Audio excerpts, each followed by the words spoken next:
ஒரு வழியாக கிளாஸ் முடிச்சுட்டு மேடம் வராங்க. அவங்கள வண்டியில் ஏற்றிக்கிட்டு கிளம்பியாச்சு. வீட்டுக்குள்ளே கால் எடுத்து வச்சதும் தான் தெரியுது கரெக்டாக நம்ம வீட்டுக்கு தண்ணி வரும் டைம் இதுதான்னு வந்த வேகத்தில் பையெல்லாம் அப்படியே போட்டுக்கிட்டு தண்ணி பிடிக்கிற வேலையில் இறங்கிட்டாங்க.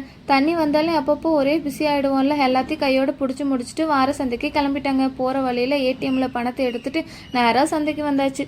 காய்கறியெல்லாம் ஃப்ரெஷ்ஷாக இருந்துச்சுங்க. வேணுங்கிறதெல்லாம் வாங்கிட்டு தக்காளி வெங்காயம் பேரம் பேசிக்கிட்டு இருக்கேன். எம்புள்ள என்னடானா சமோசாலாம் உலகத்தையே மறந்து நிற்கிறா. அவள் சந்தைக்கு வர்றதுக்கு ரெண்டே காரணம், ஒன்று உளுந்து பால், ஒன்று சமோசாங்க. ரெண்டையும் வாங்கி கொடுத்துட்டு அவளை வீட்டுக்கு கூப்பிட்டு வந்து நாளைக்கு காலையில் கீரை கடையலான்னு கீரை கிலோ உக்காந்தா. எங்கள் வீட்டு வாலு பையன் என்னை கீரை கிலோ விடாமல் டிஸ்டர்ப் பண்ணிகிட்டே இருந்தான்.